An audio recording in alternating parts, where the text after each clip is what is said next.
प्यारे दर्शकों नमस्कार। तारीख है आज 11 नवंबर 2025, दिन मंगलवार, हिंदी तिथि मार्गशीर्ष माह कृष्ण पक्ष सप्तमी। आइए नजर डालते हैं हमारे प्यारे राज्य हिमाचल प्रदेश की तमाम बड़ी खबरों पर। वीडियो शुरू करने से पहले कमेंट बॉक्स में जय हिंद लिखकर हमें सपोर्ट करें। तो चलिए शुरू करते हैं। केलांग का पारा -2.5 डिग्री, सुबह शाम बढ़ रही ठंड, अभी बारिश के आसार नहीं। हिमाचल प्रदेश में सर्दी ने अब दस्तक दे दी है। मौसम विज्ञान केंद्र शिमला के द्वारा जारी रिपोर्ट के अनुसार पिछले 24 घंटे के दौरान प्रदेश के अधिकांश हिस्सों में रात में तापमान में गिरावट दर्ज की गई। सबसे कम तापमान केलांग में -2.5 डिग्री सेल्सियस रिकॉर्ड किया गया, जबकि सबसे अधिक तापमान पांवटा साहिब में 31 डिग्री सेल्सियस रहा। प्रदेश के कई ऊंचाई वाले क्षेत्रों में सुबह और देर शाम ठंड का असर तेज हो गया है। वहीं निचले इलाकों में दिन के समय हल्की धूप निकलने से लोगों को राहत मिली। हिमाचल के ग्रामीण क्षेत्रों में अब नियमों के तहत ही होगा निर्माण, पहली बार बनेंगे मापदंड, नेगी की अध्यक्षता में उप समिति गठित। हिमाचल प्रदेश में ग्रामीण क्षेत्रों में भवन निर्माण अब नियमों के तहत होगा। सरकार इसके लिए नियम बनाने जा रही है। राजस्व मंत्री जगत सिंह नेगी की अध्यक्षता में इसके लिए मंत्रिमंडलीय उप समिति गठित की गई। बीते अक्टूबर महीने में आयोजित राज्य मंत्रिमंडल की बैठक में ये निर्णय लिया था। सोमवार को सामान्य प्रशासन विभाग की ओर से इस संबंध में अधिसूचना जारी कर दी गई। सोना चांदी जीतने पर करोड़ों के इनाम, पदक जीतने वाले खिलाड़ियों की प्रोत्साहन राशि में किया इजाफा। युवाओं की ऊर्जा को रचनात्मक गतिविधियों की ओर संचालित करने के उद्देश्य से प्रदेश सरकार खेल गतिविधियों को बड़े पैमाने पर प्रोत्साहित करने पर विशेष बल दे रही है। राज्य सरकार ने विभिन्न अंतर्राष्ट्रीय प्रतियोगिताओं में पदक विजेताओं की पुरस्कार राशि में उल्लेखनीय वृद्धि की। ओलंपिक, शीतकालीन ओलंपिक और पैरालंपिक में स्वर्ण पदक जीतने वाले खिलाड़ियों की पुरस्कार राशि 3 करोड़ रुपए से बढ़ाकर 5 करोड़ की गई। रजत पदक विजेताओं को अब 2 करोड़ रुपए की बजाय 3 करोड़ रुपए और कांस्य पदक विजेताओं को 1 करोड़ रुपए के बजाय 2 करोड़ रुपए प्रदान किए जाएंगे। एशियाई खेलों और पैरा ओलंपिक खेलों में स्वर्ण पदक विजेताओं की पुरस्कार राशि 50 लाख रुपए से बढ़ाकर 4 करोड़ रुपए कर दी गई। पेंशनर्स अब घर बैठे स्मार्टफोन से जमा करवा सकेंगे अपना जीवन प्रमाण पत्र। कार्मिक लोक शिकायत और पेंशन मंत्रालय का पेंशन व पेंशनभोगी कल्याण विभाग 1 से 30 नवंबर तक देशव्यापी डिजिटल जीवन प्रमाण पत्र अभियान 4.0 का आयोजन करेगा।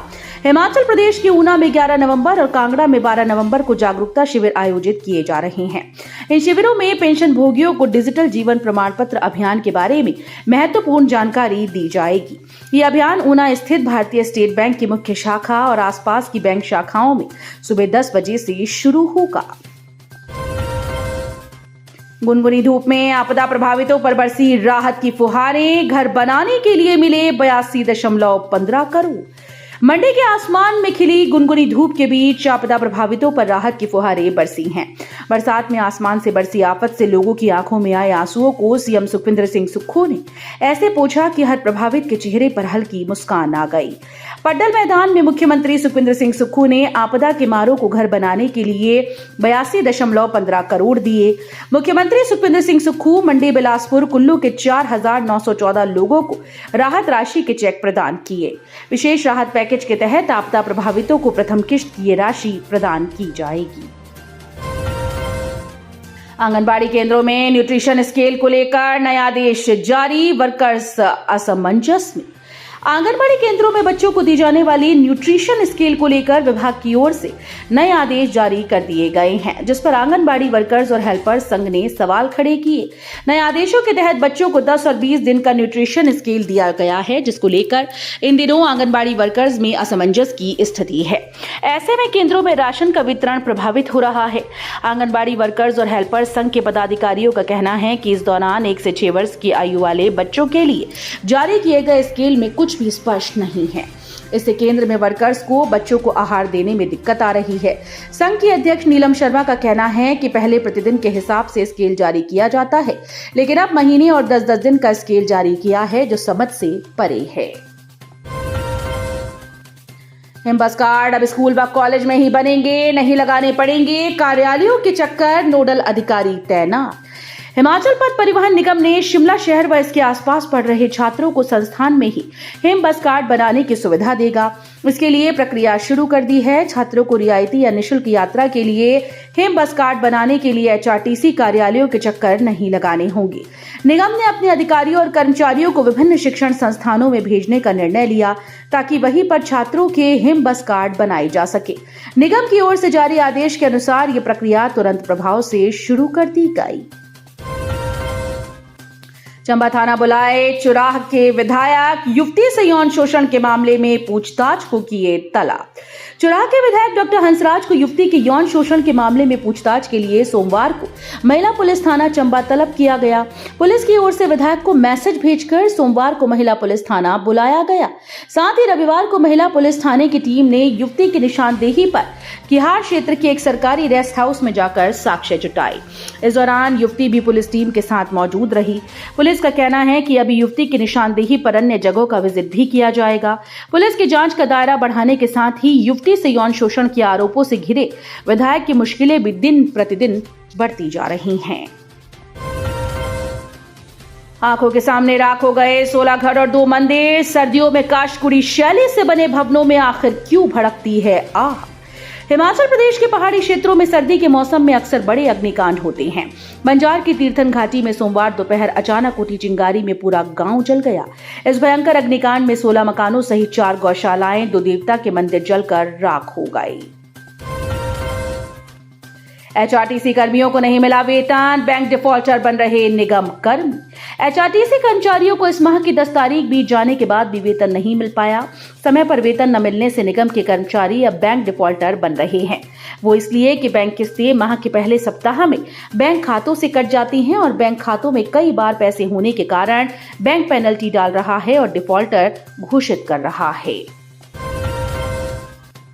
पौं किनारे राग काल माला की शूटिंग। नैनसुख ऑफ गुलेर के लिए मशहूर अमित दत्ता बना रहे फिल्म। प्रसिद्ध फिल्म निर्माता अमित दत्ता, जिन्हें उनकी पुरस्कार विजेता वृत्तचित्र नैनसुख ऑफ गुलेर के लिए दुनिया भर में जाना जाता है, ने राग काल माला, समय और जुड़े हुए भाव की माला नामक एक और भावपूर्ण सिनेमाई यात्रा शुरू की। हिमाचल प्रदेश के कांगड़ा जिले के ऐतिहासिक नगर गुलेर में सोमवार से शुरू हुई ये फिल्म कांगड़ा घाटी की कालातीत कलात्मकता और इसकी पौराणिक लघु परंपरा को श्रद्धांजलि देते हुए रागों और समय के बीच के जटिल संबंधों को तलाशने का प्रयास करती है।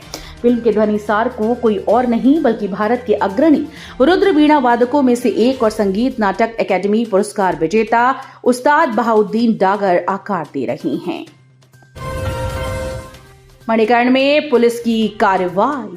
हिमाचल प्रदेश के कुल्लू जिले के मणिकर्ण में पुलिस को नशीले पदार्थों के खिलाफ चलाए जा रहे अभियान में एक अहम सफलता मिली। मणिकर्ण पुलिस स्टेशन की टीम ने जयनाला के पुराने पुल के पास एक गोपनीय नाकेबंदी के दौरान एक संदिग्ध को पकड़ा। जांच के दौरान 20 वर्षीय युवक सूरज के कब्जे से भारी मात्रा में 537 ग्राम चरस कैनाबिस रेजिन बरामद की गई। गिरफ्तार किया गया आरोपी सूरज, जिसकी पहचान गांव और डाकघर कसूल, तहसील भुंतर, जिला कुल्लू के निवासी के रूप में हुई। वो मूल रूप से नेपाल का रहने वाला है और जीत सिंह बहादुर का पुत्र है।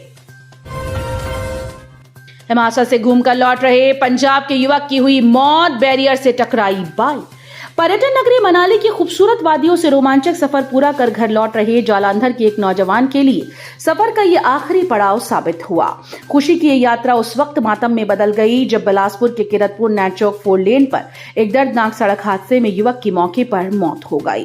पुलिस सूत्रों और प्रत्यक्षदर्शियों के अनुसार दुर्घटना का मुख्य कारण तेज रफ्तार बताई जा रही है। जालंधर के शाहकोट तहसील परजैन कला गांव का निवासी 27 वर्षीय साहिल दीप सिंह अपने दोस्त के साथ 7 नवंबर को मनाली घूमने गया था। दोनों दोस्त अलग अलग बाइक पर थे और वापसी में मनाली किरतपुर 4 लेन से गुजर रहे थे। तो ये थी आज की फटाफट खबरें। हम मिलेंगे अगले बुलेटिन में, तब तक के लिए धन्यवाद। जय हिंद।